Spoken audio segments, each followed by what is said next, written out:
নমস্কার বন্ধুরা, মামুন শাহ ব্লগে তোমাদের সবাইকে স্বাগত। বন্ধুরা, আজকে এখানটায় মাছ এসেছিল, কাটা মাছ।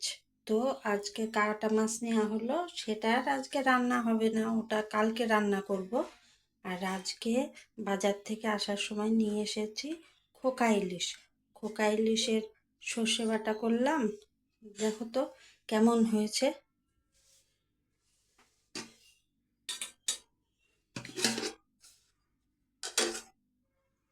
এই দেখো বন্ধুরা, আর ভাত বানিয়েছি, ভাত আর হলো বেগুন ভাজা, স্যালাড, আর হলো এটা হলো বক ফুলের বড়া। বক ফুলের বড়া তোমরা কে কে খেতে ভালোবাসো আমাকে কমেন্ট করে জানিও। বক ফুলের বড়া খাওয়া না সুগারের পক্ষে খুব ভালো।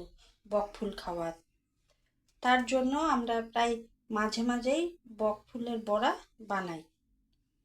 আর তার সাথে দেখো আলু সিদ্ধ, কাঁচা লঙ্কা লবণ তেল দিয়ে আলু সিদ্ধ মেখেছি। আর এইটা হলো সর্ষের শাক ভাজা। আর এইটা হলো আজকে শনিবার না, ওই জন্য তো একটু পোড়া খেতে লাগে, ওই জন্য টমেটো আর লঙ্কা পুড়িয়ে মেখেছি। আর এইটা হলো খোকা ইলিশের ভাপা।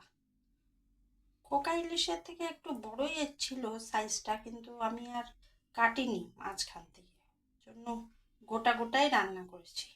খোকা ইলিশের ভাপা ভালোই লাগে, এটা সর্ষে বাটা ধনে পাতা দিয়ে করলে না ভালোই টেস্ট লাগে। বন্ধুরা, তোমাদের কার কার ভালো লাগে খোকা ইলিশ খেতে? বন্ধুরা, তাহলে আজকের ভিডিওটা এই পর্যন্তই। তোমরা কিন্তু আমার চ্যানেলটার পাশে থেকেও সাবস্ক্রাইব করো, লাইক শেয়ার সব কিন্তু করবা। তোমাদের আশায় কিন্তু ভিডিওটা খোলা হয়েছে। তাহলে বাই বন্ধুরা, আজকের ব্লগটা এই পর্যন্তই।